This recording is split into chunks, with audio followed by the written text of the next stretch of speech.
ಮೂಡಾದಲ್ಲಿ ದೊಡ್ಡ ಮಟ್ಟದ ಹಗರಣ ಆಗಿದೆ, ಕೇವಲ ಅಧಿಕಾರಿಗಳು ವರ್ಗಾವಣೆ ಆಗಿದೆ, ತನಿಖೆ ಆಗ್ತಾ ಇಲ್ಲ ಅನ್ನೋ ಒಂದು ಆರೋಪ ಬರ್ತಾ ಇದೆ. ಇಲ್ಲ, ವರ್ಗಾವಣೆ ಅವರನ್ನು ಅಲ್ಲಿಂದ ಸ್ಥಳಾಂತರಿಸೋದು ಏನಕ್ಕೆ ಅಂದರೆ ಅವರು ಎವಿಡೆನ್ಸಸ್ ಏನಾರು ಇದ್ದರೆ ಅದನ್ನು ನಾಶ ಮಾಡ್ತಾರೆ ಅಂತೇಳಿ ಸಾಮಾನ್ಯ ಪ್ರಕ್ರಿಯೆ ಅದು.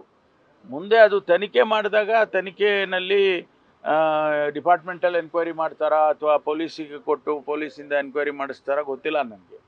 ಡಿಪಾರ್ಟ್ಮೆಂಟಲ್ ಎನ್ಕ್ವೈರಿ ಮಾಡಿ ಏನಾದರೂ ಅವರಿಗೆ ಸತ್ಯಾಂಶ ಕಂಡು ಬಂದರೆ ಅದರ ಹಿನ್ನೆಲೆಯಲ್ಲಿ ಅದನ್ನು ಪೊಲೀಸಿಗೆ ಕೊಡಬೇಕಾ ಬೇಡವಾ, ಕೇಸಸ್ ರಿಜಿಸ್ಟರ್ ಮಾಡಬೇಕಾ ಬೇಡವಾ, ಅದೆಲ್ಲ ಅವ್ರು ತೀರ್ಮಾನ ಮಾಡ್ತಾರೆ ಡಿಪಾರ್ಟ್ಮೆಂಟಲ್ಲಿ.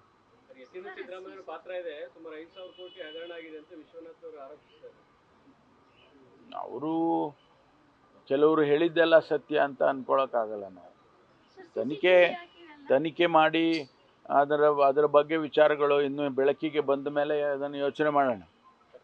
ಕೆಪಿಸಿಸಿ ಪದಾಧಿಕಾರಿಗಳ ಸಭೆಯಲ್ಲಿ ಸತ್ಯಶೋಧನಾ ಸಮಿತಿ ಮಾಡೋ ತೀರ್ಮಾನ ತಗೊಂಡಿದ್ದಾರೆ.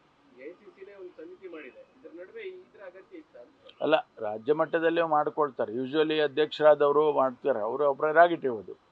ಅಧ್ಯಕ್ಷರ ಕೆಲಸ ಏನು? ಮತ್ತೆ ಅಧ್ಯಕ್ಷರು ಅವರಿಗೂ ಅದೊಂದು ಅಕೌಂಟಬಿಲಿಟಿ ಅವ್ರಿಗೂ ಕೂಡ ಇದೆ. ಆಮೇಲೆ ಎಐಸಿಸಿನವ್ರು ಮಾಡೋದೇ ಬೇರೆ. ಎಐಸಿಸಿನವ್ರಿಗಾಗಲೇ ಅವರು ಒಂದು ಕಮಿಟಿ ಮಾಡಿದ್ದಾರೆ, ಅವರು 10-12 ಬರ್ತಾರೆ ಅಂತೇಳಿ ಸುದ್ದಿ ಇದೆ. ಅದು ಅವರು ಇಡೀ ದೇಶದಲ್ಲಿ ಯಾವ್ಯಾವ ರಾಜ್ಯಕ್ಕೆ ಎಲೆಕ್ಷನ್ಗೆ ಹೋದಂಥ ರಾಜ್ಯಗಳಿಗೆಲ್ಲ ಮಾಡಿದ್ದಾರೆ. ಆದರೆ KPCC ಅಧ್ಯಕ್ಷರು ಅವ್ರದ್ದೇ ಆದ ರೀತಿಯಲ್ಲಿ ಒಂದು ಕಮಿಟಿಯನ್ನು ಮಾಡ್ತಾರೆ. ನಾನು ಮಾಡಿದ್ದೆ ಆ ರೀತಿ. ಅದು ಅವರ ಪ್ರೆರಾಗೇಟಿವ್ ಅದು. ನ್ಯೂಸ್ ಫಸ್ಟ್, ನಿರ್ಭೀತಿಯಿಂದ ನಿಮ್ಮ ಪರವಾಗಿ.